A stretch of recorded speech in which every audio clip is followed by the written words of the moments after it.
Hey, it's Chris here today from Huckabones Equipment, and today's video, as you see behind me, we're going to talk about rotary cutters. So not only what a rotary cutter is, but how to select the proper one for the tractor you have. So stick with us, let's have a conversation.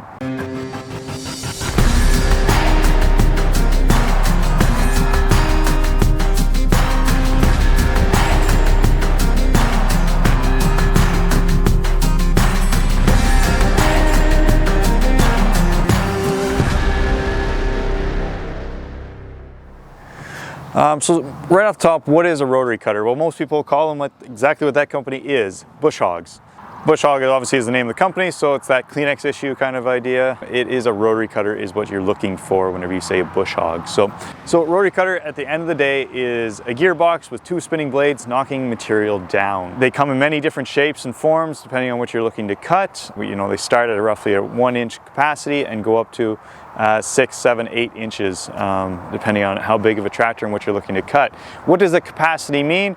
It's what you can cut. So whenever I say 1-inch capacity, that's kind of like the size of your thumb, the diameter of the material going through it. So you can imagine whenever you get up into those big ones, like I said, they do make rotary cutters that will cut up to about an 8-inch material. So that's a full-size tree that it's knocking down. So some of the other things you can get into with a rotary cutter, and it's very important to have underneath of it, is what they call a stump jumper. So that is underneath, you'll see the thing that protects the gearbox shaft underneath. So some of the lesser brands, and by that I mean usually stuff coming out of China, will be bypassing that, and that's where you can run into issues and have that shear off.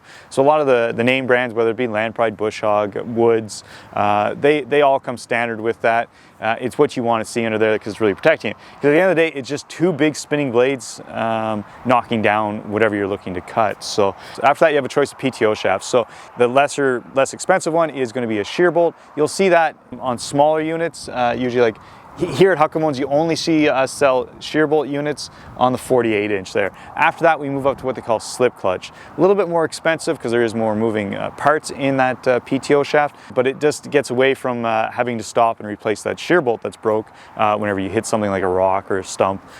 So it just you pay a little bit more money up front, but lets you do more work in between, and then is worth more down the line. So you're usually going to see in stock 48s, 60s, 72s, and possibly 84s. After that, it gets a little bit specialized. The biggest you're going to see with a single gearbox and two blades is some go up to about 90, 96 inches, but usually it's about 84, and then after that they start doing some specialized things, because you can get up to a 20-foot rotary cutter, just gets very specialized as to how it goes, and there's more than two blades spinning and a lot of stuff going on and very expensive. So most tractors out there, this is with the sizing you're going to see and want. So whenever you have a smaller tractor, say sub 25 horsepower, you're going to be limited to like a 48, possibly a 60, depending on the size of frame you have. And then after that, whenever you get up into 25 to a 40 horse, 60, possibly a 72, and then you get to really start choosing after that. Most 70-60s we sell, so you're up to a 70 horsepower, 60 on the PTO.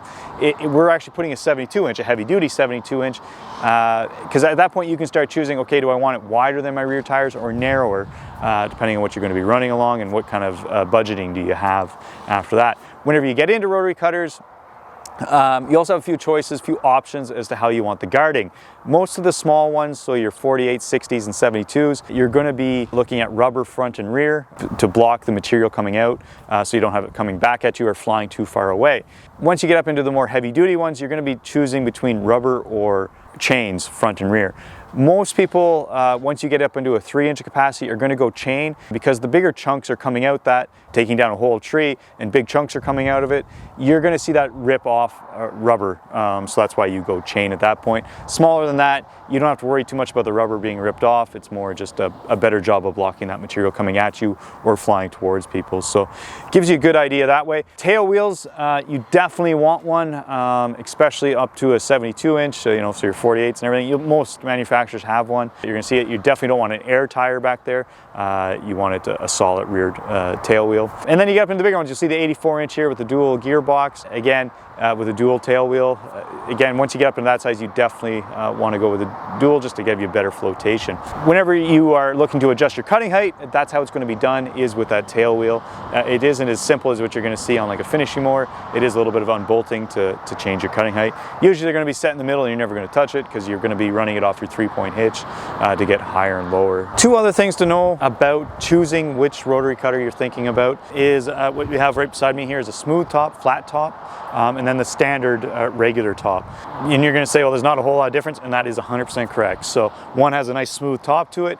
All that bracketry is now moved underneath. The regular ones is smooth underneath and rough on the top. So it's all what you're kind of looking for design-wise, because the most popular one is the standard one, and then the flat top kind of gets a little bit less popular, but is out there. Whenever the rough is underneath, it gives the opportunity for a buildup of material underneath. So whenever people think about that, they think about their lawnmower where it instantly builds up underneath.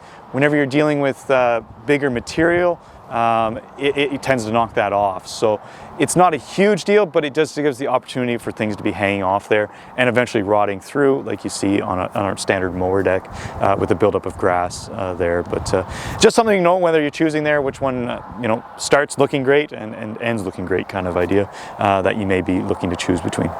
Okay, so that brings the end of today's video. I hope you enjoyed learning a little bit about rotary cutters and specifically the Land Pride line of them. Again, whenever you're going to visit your local dealership, hopefully it gives you a little bit of background knowledge about what you're going to be choosing between to try and match it with your tractor, because you really want to have that conversation with your product specialist to see what's going to match up and do what you're looking to do, whether you're looking to clean up some brush or a whole pasture, depending on what needs to be done for your use. So if you enjoyed today's video, please like and subscribe, and if you have any comments, please down below. Thank you.